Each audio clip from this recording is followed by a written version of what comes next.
আমরা যদি পৃথিবীর ইতিহাসে খেয়াল করি, পৃথিবী সৃষ্টির পর থেকে নিয়ে ইসলাম ধর্ম আল্লাহ পাক রব্বুল আলামিন নবী মুহাম্মদ মুস্তাফা সাল্লাল্লাহু আলাইহি ওয়াসাল্লামকে দিয়ে পৃথিবীতে পাঠানোর আগ পর্যন্ত নারীদের কি করুণ পরিস্থিতি এই পৃথিবীর মধ্যে ছিল আমরা সংক্ষিপ্ত আকারে জানার চেষ্টা করি। ১ নম্বর, গোটা পৃথিবীর মধ্যে সবচাইতে প্রসিদ্ধ এবং ফেমাস দুইটা সভ্যতা আছে। একটার নাম হলো গ্রিক সভ্যতা, আরেকটার নাম হলো রোমান সভ্যতা, যেটাকে আমরা সংক্ষেপে বলতে পারি তাদের কালচার, তাদের আদর্শ। এই আদর্শটাকে গ্রিক আদর্শ এবং রোমানিক আদর্শকে মানুষ গ্রহণ করেছিল। এই অনুযায়ী সমাজ ব্যবস্থা পরিচালিত হয়েছিল। ওই সময় নারীদের কতটা করুণ অবস্থা ছিল ইতিহাস থেকে পাওয়া যায়। রোমান সভ্যতা এবং গ্রিক সভ্যতায় নারীদেরকে সাধারণ পণ্য মনে করা হতো, তাদেরকে সকল অনিষ্টের মূল মনে করা হতো নারী জাতি গোটা পৃথিবীর মধ্যে সবচাইতে নিকৃষ্ট। সমসাময়িক বিষয় নিয়ে আপনাদের সামনে সামান্য আলোচনা করতে চাই ইতিহাস থেকে। সেই বিষয়টা হলো ইসলাম ধর্মে নারীর মর্যাদা এবং অধিকার। ইসলাম একজন নারীকে কতটুকু মর্যাদা দিয়েছে, ইসলাম একজন নারীকে কতটুকু সম্মান দিয়েছে, ইসলাম একজন নারীকে কতটুকু অধিকার দিয়েছে, অন্যান্য ধর্ম এবং পৃথিবীর সভ্যতা কতটুকু দিয়েছে বা দেয় নাই, এই আলোকে আপনাদের সামনে কয়েকটা বিষয় আরজ করার চেষ্টা করব ইনশাআল্লাহ। সম্মানিত উপস্থিতি, আমরা যদি পৃথিবীর ইতিহাসে খেয়াল করি, পৃথিবী সৃষ্টির পর থেকে নিয়ে ইসলাম ধর্ম আল্লাহ পাক রব্বুল আলামিন নবী মুহাম্মদ মুস্তাফা সাল্লাল্লাহু আলাইহি ওয়াসাল্লামকে দিয়ে পৃথিবীতে পাঠানোর আগ পর্যন্ত নারীদের কি করুণ পরিস্থিতি এই পৃথিবীর মধ্যে ছিল আমরা সংক্ষিপ্ত আকারে জানার চেষ্টা করি। ১ নম্বর, গোটা পৃথিবীর মধ্যে সবচাইতে প্রসিদ্ধ এবং ফেমাস দুইটা সভ্যতা আছে। একটার নাম হলো গ্রিক সভ্যতা, আরেকটার নাম হলো রোমান সভ্যতা, যেটাকে আমরা সংক্ষেপে বলতে পারি তাদের কালচার, তাদের আদর্শ। এই আদর্শটাকে গ্রিক আদর্শ এবং রোমানিক আদর্শকে মানুষ গ্রহণ করেছিল। এই অনুযায়ী সমাজ ব্যবস্থা পরিচালিত হয়েছিল। ওই সময় নারীদের কতটা করুণ অবস্থা ছিল ইতিহাস থেকে পাওয়া যায়।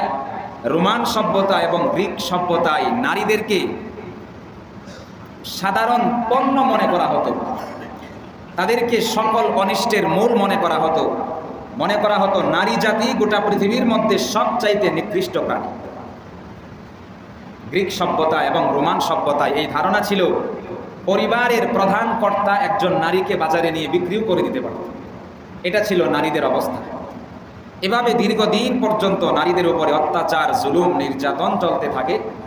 এক পর্যায়ে রোমান সভ্যতা এবং গ্রিক সভ্যতায় নারীরা এতটা করুণ হয়ে ওঠে, তারা বিবস্ত্র হয়ে কাপড় চোপড় বাসায় রেখে রাস্তায় নেমে পড়ল আন্দোলনের জন্য, যে আমাদেরকে এতটা অপমান কেন করা হয়, আমাদেরকে সমাজের মধ্যে এত লাঞ্ছিত কেন করা হয়। এক পর্যায়ে মানুষ রোমান সভ্যতা এবং গ্রিক সভ্যতা বাতিল করল।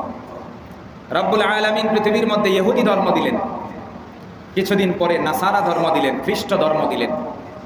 এই দুইটা ধর্ম নবীরা যতদিন জীবিত ছিলেন সঠিক ছিল।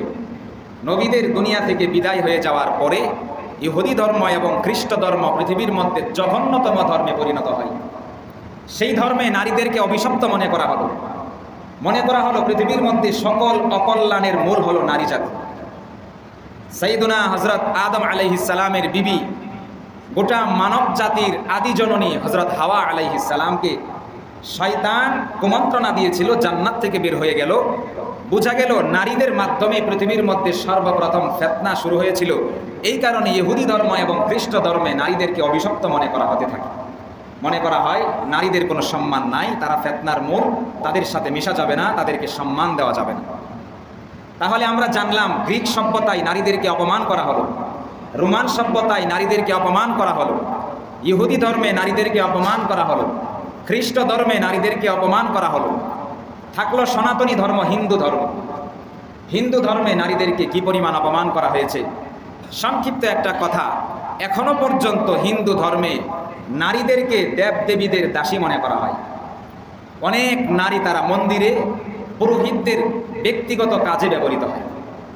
তারা মন্দিরের পাহারায় থাকে, মন্দিরের সেবায় নিয়োজিত থাকে, পুরোহিতদের যখন ইচ্ছা হয় তাদের জৈবিক চাহিদা পূরণ করে। এটাই হলো হিন্দু ধর্মে এখনো পর্যন্ত কিছু নারীদের এই করুণ অবস্থা। 6 নম্বর সর্বশেষ, আমাদের নবী দুনিয়াতে আগমনের পূর্বে জাহিলি যুগ, বর্বরতার যুগ, আইয়ামে জাহিলিয়া, সেই যুগে নারীদের অবস্থা ছিল পৃথিবী সৃষ্টির পর থেকে নবীজির আগমনের আগ পর্যন্ত নারীদের যত করুণ অবস্থা ছিল তার চাইতে দ্বিগুণ শতগুণ বেশি। একজন নারীকে খেলনার পুতুল মনে করা হতো। যখন যার ইচ্ছা হতো নারীকে ব্যবহার করে ছুঁড়ে ফেলত। নারীর কোনো দাম ছিল না। নারীদেরকে প্রচণ্ডভাবে প্রহার করা হতো, নারীদেরকে দিয়ে উপার্জন করা হতো, কাজের জন্য তাদেরকে পাঠিয়ে দেওয়া হতো। তারা যে পরিমাণ ইনকাম করে নিয়ে আসতো, পুরুষেরা তাদের কাছ থেকে ইনকামগুলো ছিনিয়ে নিত। এটা ছিল জাহিলি যুগের নারীদের করুণ অবস্থা, যেখানে বাবা মারা যাওয়ার পরে বাবার সম্পত্তি সন্তানেরা মিরাস হিসাবে পেয়ে যেত, ঠিক তদ্রূপভাবে মাকেও তারা মিরাস হিসাবে পেত। তাকে কোনো উত্তরাধিকার দিত না, বরং তাকে দাসী বানিয়ে রাখত। আপন জন্মদাতা মাকে তারা দাসী বানিয়ে রাখত। নারীদের করুণ অবস্থা এমন ছিল, কোনো নারীর যদি স্বামী মারা যেত, কোনো স্ত্রীর যদি স্বামী মারা যেত, তাহলে ওই নারীকে ইদ্যত পালন করার জন্য 1 বছর সময় দেওয়া হতো। ওই নারীকে জঙ্গলে রেখে আসতো, একটা ছোটোখাটো ছাপড়া ঘরের ভিতরে রেখে আসতো। এখানে সে 1 বছর পর্যন্ত বিনা গোসলে, না খেয়ে না দিয়ে জীবনটাকে সে উৎসর্গ করে দিয়ে ইদ্যত পালন করত। অধিকাংশ নারী ইদ্যত পালন করতে গিয়ে মারা যেত। যারা জীবিত অবস্থায় ইদ্যত পালন করে ফিরে আসতো, তাদেরকে একটা নোংরা কাপড় পরিহিত করে উটের বিষ্ঠা, উটের গোবর তাদের গায়ের মধ্যে মাখিয়ে অলিতে গলিতে ঘোরানো হতো। এটা ছিল বর্বরতার যুগে নারীদের করুণ অবস্থা। আইয়ামে জাহিলিয়াতে কন্যা সন্তানকে লজ্জার কারণ মনে করা হতো। কোনো ব্যক্তির যদি কন্যা সন্তান জন্ম হতো, তাহলে ওই ব্যক্তি নিজেকে লজ্জিত মনে করত, লজ্জায় সমাজের লোকদের সামনে সে যেত না।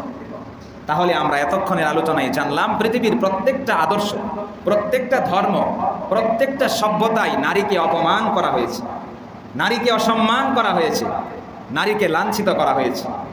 আইয়ামে জাহিলিয়াতে সবচাইতে করুণ অবস্থা এটাই ছিল, কারো ঘরে কন্যা সন্তান জন্ম নিলে সে লজ্জিত হয়ে যেত, সমাজের কারো সাথে সে কথা বলতো না, বাসায় দরজা লাগিয়ে বসে থাকত। আল্লাহ তাআলা এই কথা কোরআনের মধ্যে বলছেন, সূরাতুন নাহাল 14 নম্বর আয়াত। রব্বুল আলামিন বলেন, ওয়াইদা বুশিরা আহাদুহুম বিল উনসা যাল্লা ওয়াজহুহু মুসওয়াদ্দান ওয়া হুয়া কাযীম ইয়াতাওয়ারা মিনাল কওমি মিন সুই মা বুশিরা বি আয়ুমসিকুহু আলা হুনিন আম ইয়াদুসসুহু ফিত তুরাব আলা সাআ মা ইয়াহকুমুন। রব্বুল আলামিন বলেন, ওয়াইদা বুশিরা আহাদুহুম বিল উনসা, যখন তোমাদের কাউকে কন্যা সন্তানের সুসংবাদ দেওয়া হয়, যাল্লা ওয়াজহুহু মুসওয়াদ্দান ওয়া হুয়া কাযীম, লজ্জায় তার চেহারাটা নিচু হয়ে যায়, নিজেকে সে বড় রাগান্বিত মনে করে।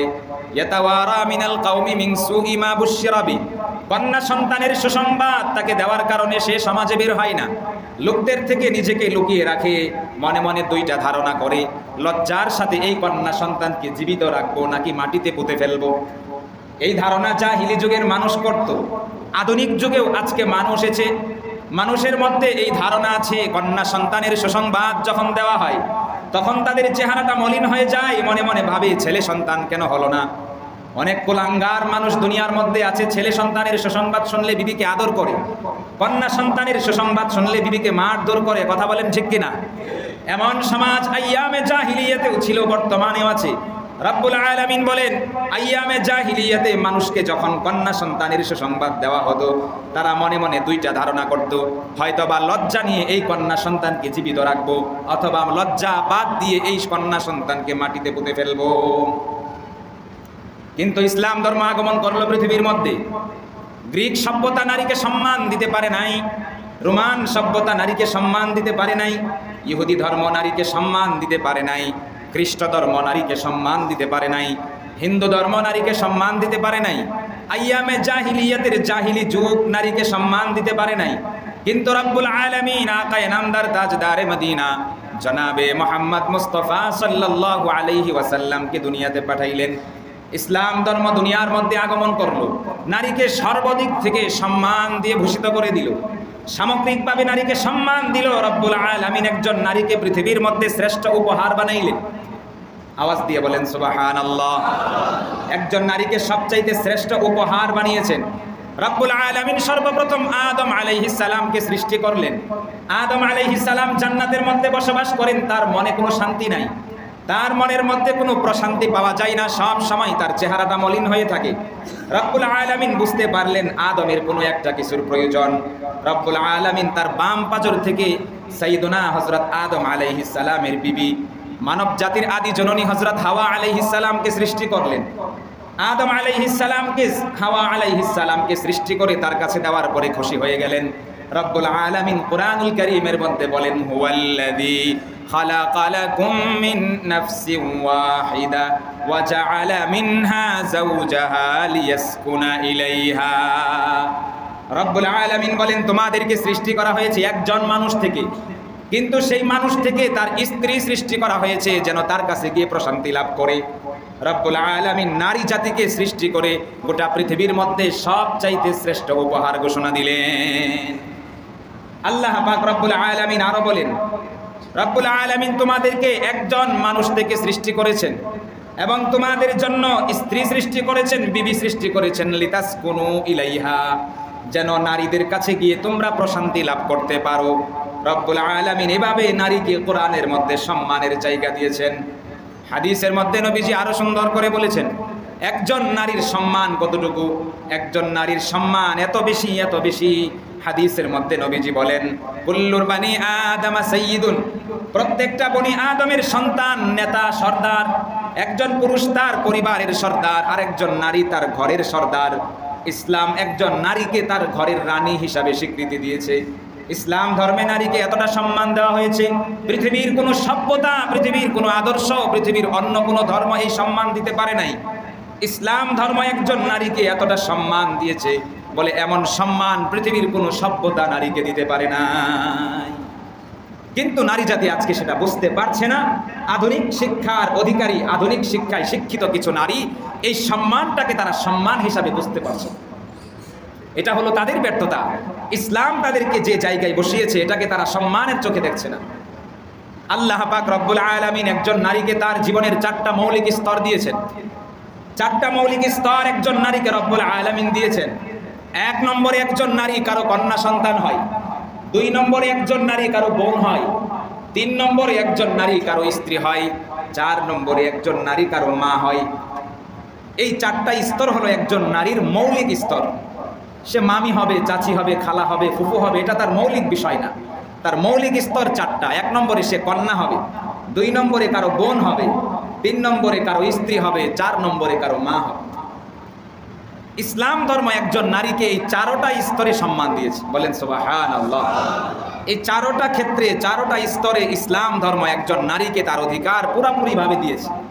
1 নম্বর, কন্যা হিসাবে একজন নারীর সম্মান, কন্যা হিসাবে একজন নারীর মর্যাদা। আল্লাহ পাক রব্বুল আলামিন কোরআনুল কারীমের মধ্যে কন্যা সন্তান জন্ম নেওয়াকে মানুষ লজ্জাজনক মনে করে, এই কথাটাকে অস্বীকার করে রব্বুল আলামিন সূরা শূরার মধ্যে বলেন, রব্বুল আলামিন বলেন, ইয়াখলুকু মা ইয়াশাউ ইয়াহাবু লিমান ইয়াশাউ ইনাসা ওয়া ইয়াহাবু লিমান ইয়াশাউ যুকুর আও ইউযাওয়িজুহুম যুকরানা ওয়া ইনাসা ওয়া ইয়াজআলু মান ইয়াশাউ আকীমা ইন্নাহু আলীমুন কাদির। আল্লাহ পাক রব্বুল আলামিন বলেন, গোটা পৃথিবীর রাজত্ব কার? গোটা পৃথিবীর রাজত্ব একমাত্র রব্বুল আলামিনের। তিনি যা ইচ্ছা তাই সৃষ্টি করেন। পরের কথাগুলো খেয়াল করেন, রব্বুল আলামিন যাকে চান কন্যা সন্তান দান করেন, আবার যাকে চান পুত্র সন্তান দান করেন। 3 নম্বরে রব্বুল আলামিন কাউকে কন্যা সন্তান এবং পুত্র সন্তান দুইটাই দান করেন। 4 নম্বরে রব্বুল আলামিন অনেক মানুষকে বন্ধা বানিয়ে দেন, বাঞ্জা বানিয়ে দেন, কোনো কন্যা সন্তান বা পুত্র সন্তান হয় না। আল্লাহ পাক রব্বুল আলামিন চাইলে কন্যা সন্তান হবে, তিনি চাইলে পুত্র সন্তান হবে, তিনি চাইলে কন্যা সন্তান এবং পুত্র সন্তান দুইটাই হবে, অথবা রব্বুল আলামিন যদি চান কোনো সন্তানই হবে না। আল্লাহ পাক রব্বুল আলামিন বুঝায়া দিলেন কন্যা সন্তানকে অমঙ্গল মনে করা যাবে না। কন্যা সন্তানকে যারা অমঙ্গল মনে করবে তাদের জন্য জান্নাত হবে না, তাদের জন্য জাহান্নাম। আল্লাহ পাক রব্বুল আলামিন আল্লাহর নবী আকায়ে নামদার তাজদারে মদিনা জনাবে মুহাম্মদ মুস্তাফা সাল্লাল্লাহু আলাইহি ওয়াসাল্লামকে দুনিয়াতে পাঠাইলেন। নবীজি দুনিয়ার জমিনে আগমন করলেন, লোকদেরকে ঘোষণা দিয়ে দিলেন, কোনো ব্যক্তির যদি কন্যা সন্তান জন্ম নেয়, ফালাম ইয়াদিহা, লজ্জায় তাকে যদি মেরে না ফেলে, ওয়ালাম ইউহিনহা, এবং তাকে অপমান না করে, পুত্র সন্তানদের উপরে যদি তাকে প্রাধান্য না দিয়ে তাকে যদি অপমান না করে, আল্লাহ পাক রব্বুল আলামিন নবীজির মুখে শোনায়া দিয়েছেন, ওই ব্যক্তি যদি কন্যা সন্তানের সাথে ন্যাক্কারজনক আচরণ করতে পারে, কাল কিয়ামতের ময়দানে তার জন্য বিনা হিসাবে জান্নাত। কিন্তু সমাজে কন্যা সন্তানকে অপমান মনে করা হয়, কন্যা সন্তানকে অপমান মনে করা হয়, এমন সমাজ আমরা তৈরি করে নিয়েছি। এমন সমাজ আমরা তৈরি করে নিয়েছি যেখানে কন্যা সন্তান জন্ম নিলে বিবির উপরে হাত উঠানো হয়। অথচ আপনি সায়েন্স পড়েন, বিজ্ঞান পড়েন, কন্যা সন্তান হওয়া কিংবা পুত্র সন্তান হওয়া পুরাটাই আপনার উপরে ডিপেন্ড করে। এখানে মেয়ের কোনো দোষ নাই, আপনার বিবির কোনো দোষ নাই। আপনার শুক্রাণুর উপরে নির্ভর করে কন্যা সন্তান হবে না পুত্র সন্তান হবে। সেখানে গিয়ে আপনি যদি আপনার বিবিকে মারধর করেন, তার উপরে জুলুম করলেন।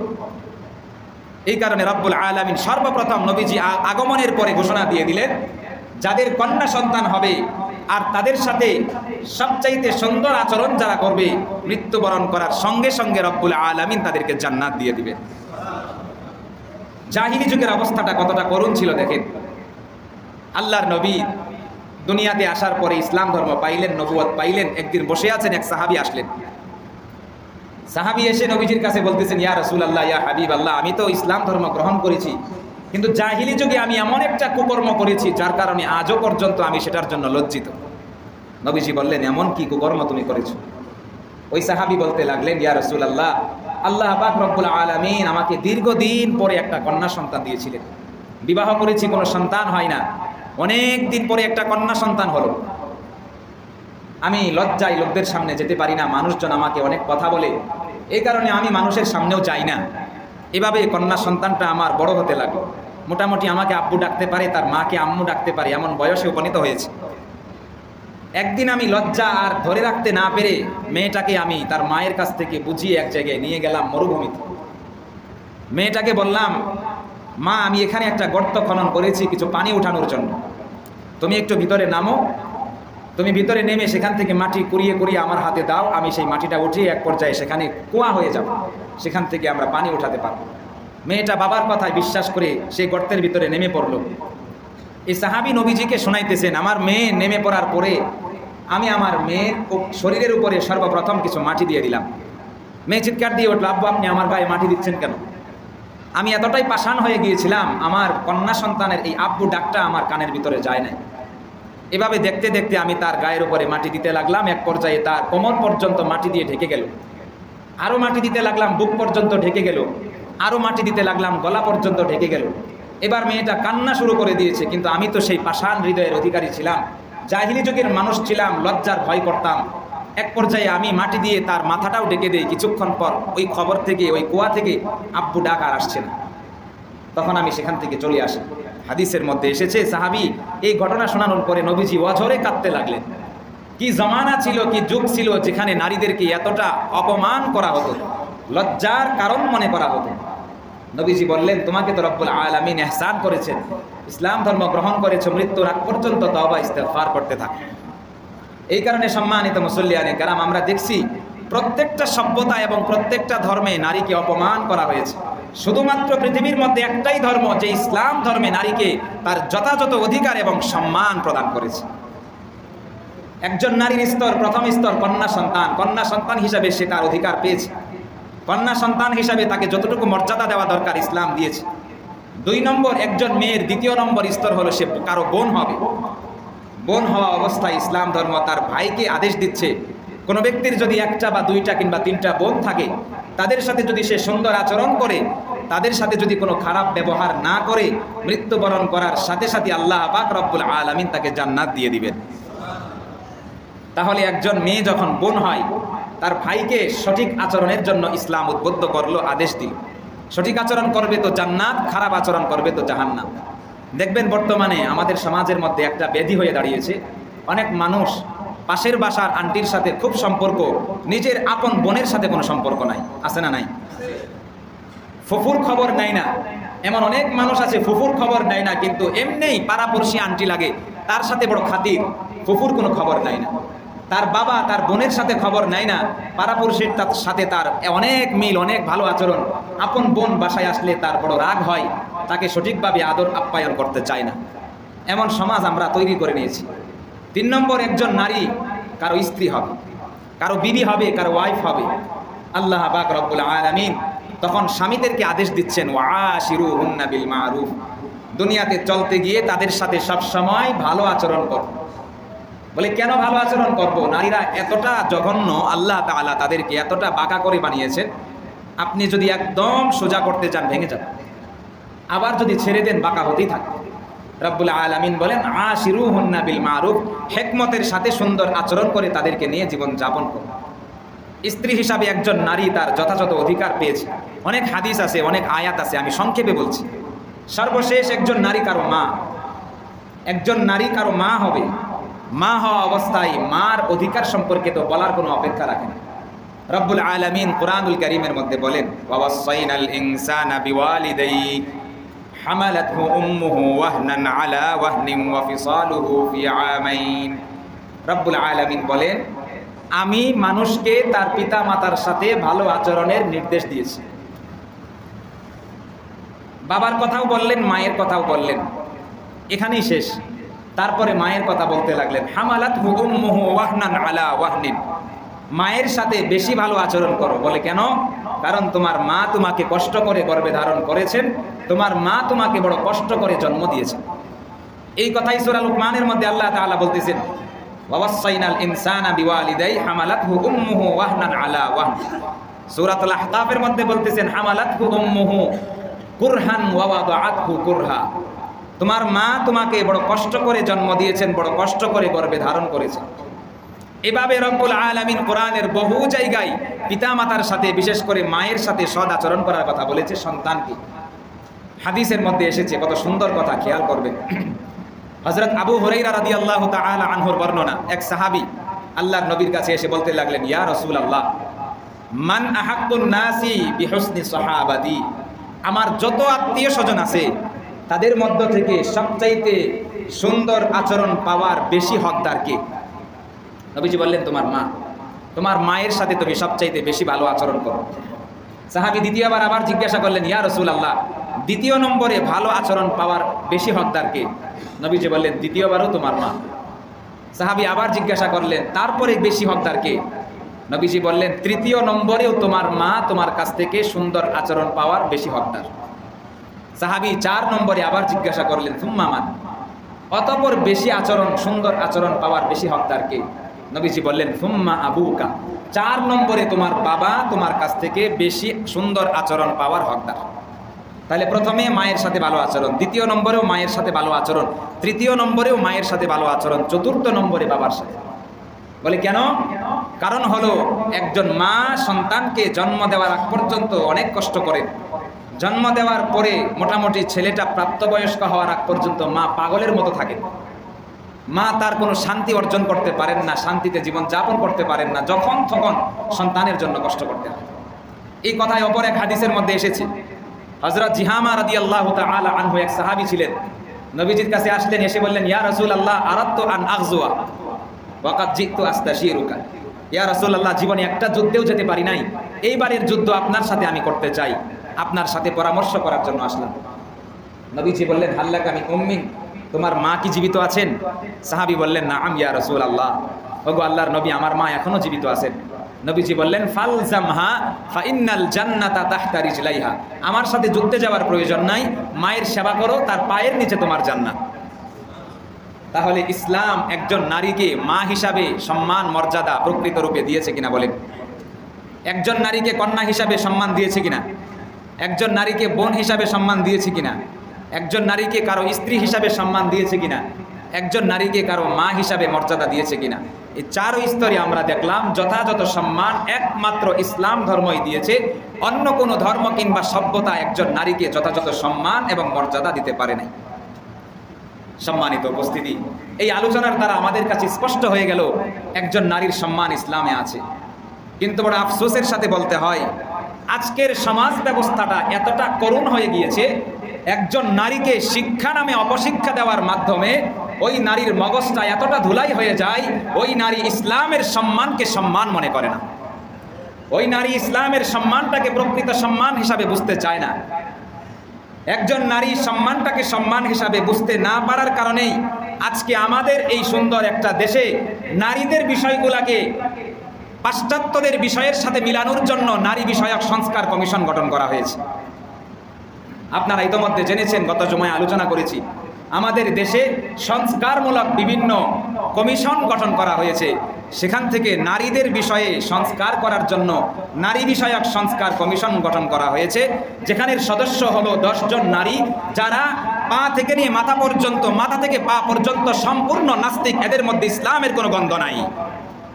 আমরা দেখেছি গত কিছুদিন যাবৎ এই বিষয়টা তারা আজকের তত্ত্বাবধায়ক সরকারের কাছে একটা আবেদন জমা দিয়েছে, 318 পৃষ্ঠাব্যাপী একটা আবেদনপত্র জমা দিয়েছে।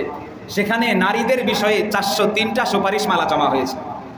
কি কি সুপারিশমালা সেগুলো আমরা আলোচনা করেছি। আমার আজকের এই আলোচনার মূল উদ্দেশ্য হলো, আমাদের দেশটাকে যখনই কোনো উন্নত থেকে উন্নত অবস্থায় নিয়ে যাওয়ার চিন্তা হয়, দেশের আর্থিক অবস্থা যখন ডেভেলপ করার চিন্তা হয়, কিছু পাশ্চাত্যবাদী মানুষ ইসলামকে মাইনাস করে দেওয়ার চিন্তা করে। তারা মনে করে দেশকে উন্নত করতে হলে ইসলামের কোনো প্রয়োজন নাই। আমরা বলি, ইসলামকে যদি মাইনাস করা হয়, এই দেশ বেশি দিন সুন্দরভাবে চলতে পারবে না। দেখেন না, উমরের জামানা ইসলামকে মানার কারণে গোটা পৃথিবীর মানুষ নিরাপদ ছিল কিনা বলেন? আজকে যে দেশগুলো ইসলামকে মেনে চলে, আফগানিস্তান, তাকিয়ে দেখেন তারা কতটা করুণ অবস্থায় ছিল, জুলুমের অবস্থায় ছিল। ইসলামকে মানার কারণে, ইসলাম ধর্মকে জীবনের মূল মাপকাঠি হিসাবে মানার কারণে তারা অন্যান্য উন্নত দেশের সাথে পাঞ্জা লড়ছে। আমরা দেখেছি আমাদের দেশের মধ্যে যখনই যে সরকার, যখনই যে এসেছে, যখনই দেশটাকে একটু উন্নত করতে চেয়েছে, ইসলামকে মাইনাস করার জন্য চেষ্টা করেছে। প্রত্যেকবার তারা ইসলামকে মাইনাস করতে চায়। নারীদের জন্য তারা আলাদা সংবিধান কায়েম করতে চায়। আমাদের এই সংবিধানে তারা বহুত্ববাদের আবিষ্কার করতে চায়।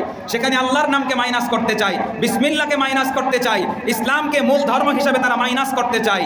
এগুলো করার মাধ্যমে তাদের লাভ হলো, ইসলামকে যদি মাইনাস করা যায়, এই দেশে প্রত্যেকটা রাস্তায় রাস্তায় ব্যবসাখানা পাওয়া যাবে। কথা বলেন ঠিক কিনা? আজকে বড় আফসোসের বিষয় হলো, নারীদের বিষয়ে সংবিধান করার কি প্রয়োজন? এই দেশে যারা হিন্দু, তাদের হিন্দু ধর্মের সংবিধান আছে না নাই? নারীদের জন্য হিন্দু ধর্মে আলাদা বিধান আছে না নাই? এই দেশে যারা মুসলমান, সংখ্যাগরিষ্ঠ 90% মুসলমান, আমাদের জন্য আল কোরআন ইসলামের সংবিধান কিনা বলেন? নারীদের জন্য আলাদা কোনো সংবিধানের প্রয়োজন আছে? আমাদের জন্য আলাদা কোনো সংবিধানের প্রয়োজন আছে? এই কোরআনকে আমরা সংবিধান হিসেবে মেনেছি। ইনিল হুকমু ইল্লা লিল্লাহ, আল্লাহর জমিনে আল্লাহর বিধান চলবে। এতে যদি কারো কোনো কষ্ট হয়, সেই কষ্টের দিকে তাকানোর কোনো প্রয়োজন নাই।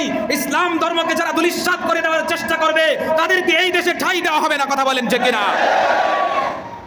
নারীদের বিষয়ে আপনি সংবিধান করবেন, করেন। দুনিয়াবী বিষয়ে সংবিধান করেন। কোরআনের উপরে হস্তক্ষেপ করে, ইসলামের উপরে হস্তক্ষেপ করে কেন আমাদের এই কোরআনকে অপমান করতে হবে? এই কোরআনের অপমান 90% মুসলমান বরদাস্ত করবে না।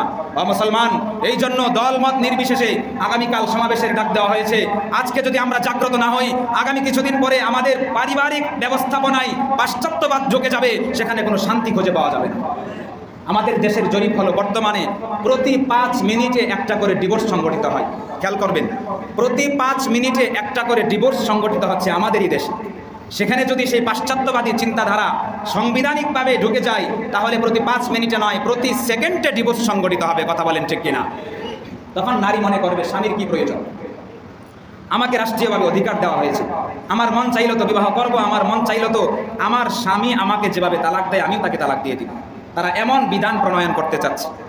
ইসলাম আমাদের নারীদের বিষয়গুলো স্পষ্ট করে দিয়েছে। সুতরাং সেখানে ইসলামের উপরে হস্তক্ষেপ করে নতুন কোনো সংবিধান আমরা এই দেশে বাস্তবায়ন হোক চাই কি চাই না বলেন? আমরা চাই না এমন কোনো বিধান, এমন কোনো সংবিধান এই দেশে বাস্তবায়ন হোক যেটা সম্পূর্ণ কোরআনের সাংঘর্ষিক, সম্পূর্ণ ইসলামের সাংঘর্ষিক। আমরা এটা হতে দিব না।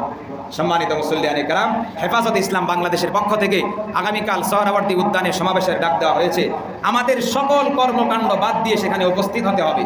এর কারণ হলো আমার ইমান হেফাজত করা, এর কারণ হলো আমার ইসলামকে হেফাজত করা। এই মৌলবীগিরির কোনো দাম হবে না। ইসলামের উপরে যদি আক্রমণ হয় আর আপনি বাসায় বসে থাকেন, ওই নামাজের কোনো দাম হবে না। ইসলামের উপরে আক্রমণ হয় আপনি বাসায় বসে থাকেন, ওই হজের কোনো দাম হবে না। ইসলামের উপরে আক্রমণ হয় আপনি বাসায় বসে থাকেন, আপনি আপনার চাকরির চিন্তা করেন। চাকরি আপনি সারা জীবন করতে পারবেন। আজকে তারা যদি এই আইনটা পাশ করে নেয়, তখন দেখবেন কত দানে কত চাল। প্রত্যেকটা পারিবারিক ব্যবস্থাপনায় অশান্তি লেগে থাকবে, প্রত্যেকটা পারিবারিক ব্যবস্থাপনায় অশান্তি দূর হবে না। এই জন্য আমরা চাই এই সংবিধান নতুন করে যেন কায়েম তারা করতে না পারে। আমাদের কথা একটাই, নতুন করে নারী বিষয়ক সংস্কার কমিশন যেটা গঠন করা হয়েছে এটা অবিলম্বে বাতিল করতে হবে। কথা বলেন ঠিক কিনা? সমস্যাকে মূল থেকে উঠায় ফেলতে হবে। সেখানে আমরা এই ধরনের আবেদনের কথা পরে বলবো। আমরা বলি এই নারী বিষয়ক সংস্কার কমিশনের বিন্দুমাত্র প্রয়োজন বাংলার জমিনে নাই। কথা বলেন ঠিক কিনা? এটা যদি নষ্ট হয়ে যায়, এটা যদি বাতিল হয়ে যায়, তাদের আবদার, আবেদন, সুপারিশ সব বাতিল হয়ে যাবে। আমাদের কথা একটাই, আমরা সকল ব্যস্ততা বাদ দিয়ে আগামীকালের সেই মহাসমাবেশে আমরা উপস্থিত হওয়ার চেষ্টা করব। ইমানের দাবি উঠে এসেছে, ইসলামের দাবি উঠে এসেছে। এজন্য আমরা যদি বসে থাকি, বাতিলপন্থীরা সুযোগ পেয়ে যাব। বাতিলপন্থীদেরকে সুযোগ দেওয়া যাবে না। আপনি আজকে চুপ থাকলেন, আগামীকাল চুপ থাকলেন, পরের দিন চুপ থাকলেন, আপনার ইসলামকে নিয়ে বাতিলপন্থীরা ছিনিমিনি খেলবে। একদিন দেখবেন এই যে এখন বলি শতকরা 90% মুসলমানের দেশ, সেখানে শতকরা 90% মুসলমানের দেশ তো দূরের কথা, 9%ও খুঁজে পাওয়া যাবে না। এই জন্য আমরা চাই ইসলাম ধর্ম রসুলের কাছে যেভাবে এসেছে সেভাবেই আমরা পালন করব। মডারেট কোনো ইসলাম এই দেশে চলবে না। কথা বলেন ঠিক কিনা? মডারেট বলতে কোনো ইসলাম আছে? ইসলাম আধুনিক না, ইসলাম শুরু থেকেই আধুনিক। অনেকেই বলে আমরা আধুনিক ইসলাম মানি। ইসলাম আধুনিক শুরু থেকেই ছিল। ইসলাম নামের শুরুতে আধুনিক বলার কোনো প্রয়োজন নাই। আমি যদি বলি এটা সহি কোরআন, কথাটা হাস্যকর হবে না? কোরআন আবার সহি কথা কেন? কোরআন তো এমনিই সহি। তার শুরুতে আমি যদি বলি এই কোরআনটা সহি, এটা সহি কোরআন, তাহলে এটা হাস্যকর হবে কিনা বলেন? ঠিক তদ্রূপভাবে কেউ যদি বলে আমরা আধুনিক ইসলাম মানি, আমরা মডারেট ইসলাম মানি, এই ধরনের কথা মুনাফিকদের কথা। কথা বলেন ঠিক কিনা? ইসলামের শুরুতে মডারেট বলে মানুষকে বোকা বানানো হবে। বাংলাদেশের মানুষ এতটা বোকা নয়। এজন্য ইসলাম আমরা সেটাই মানবো যেটা নবীজির কাছে এসেছে। ইসলাম আমরা সেটাই মানবো যেটা সাহাবায়ে কেরাম পালন করেছেন। ইসলাম আমরা সেটাই মানবো যেটা তাবিঈরা পালন করেছেন। ইসলাম আমরা সেটাই মানবো যেটা তাবিঈরা পালন করেছেন। ইসলাম আমরা সেটাই মানবো যেটা আকাবির ও আসলাফ পূর্বশরীগণ পালন করেছেন। নতুন করে ইসলামের মধ্যে নতুন নতুন বিধান দিয়ে এই ইসলাম আল্লাহ তাআলা কবুল করবেন না। এজন্য আপনাদের কাছে আবদার হলো আগামীকালের সমাবেশ দলমত নির্বিশেষে সবাইকে উপস্থিত হতে হবে। কারণ এটা আমার ইমানের প্রশ্ন, আমার দলের প্রশ্ন না, এটা আমার ইমানের প্রশ্ন। আমার ইমানকে যদি হেফাজত করতে হয়, আমার সমাবেশ যেতে হবে, সেই সমাবেশের দাবিগুলো মানতে হবে, মানানোর চেষ্টা করতে হবে। যদি তারা না মানে, সেখানে সংসদ ঘেরাও হবে, এয়ারপোর্ট ঘেরাও হবে। যেভাবে মানাতে হয় সেই কায়দা আমাদের জানা আছে।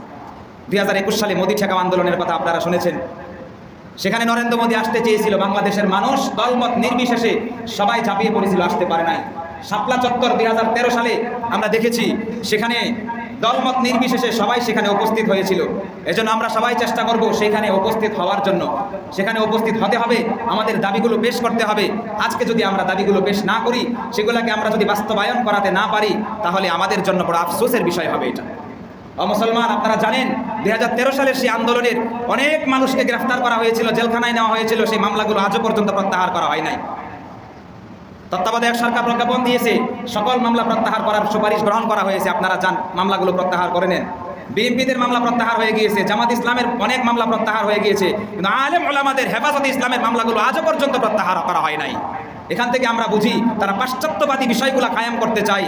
কারণ হেফাজতে ইসলাম একটা অরাজনৈতিক সংগঠন, যেখানে তারা কাউকে সাপোর্ট করে না, যেখানে তাদের মূল আদর্শই হলো ইসলাম। কথা বলেন ঠিক কিনা? সেখানে তারা কোনো বাপ দাদাকে অনুসরণ করে না। সেখানে তারা এই চিন্তা করে না ভারত খুশি থাকলো না পাকিস্তান খুশি থাকলো। সেখানে তারা চিন্তা করে আমার আল্লাহ খুশি হয়েছে কিনা, এটাই আমাদের মূল টার্গেট। এই জন্য আমরা হেফাজত ইসলামের সমাবেশে যাবো কিনা বলেন? 2 হাত তুলে দেখান। আমরা সমাবেশে যাবো কিনা বলেন? যাওয়ার চেষ্টা করবো ইনশাআল্লাহ। আমাদের কালিয়াকোট থেকে কমপক্ষে 50টা বাস যাবে। আগামীকাল আমরা যাব, সেখানে উপস্থিত থাকার চেষ্টা করব। সারাদিন ব্যাপী সেই সমাবেশ আমরা সেখানে সুন্দরভাবে পালন করে আমাদের নেতারা, যে কেন্দ্রীয় নেতারা যে নির্দেশনা দিবেন, সেই নির্দেশনা অনুযায়ী আমরা আমাদের সুষ্ঠু সমাবেশ পালন করবো ইনশাআল্লাহ। আল্লাহ পাক রব্বুল আলামিন আমাদের সবাইকে সঠিক বুঝদান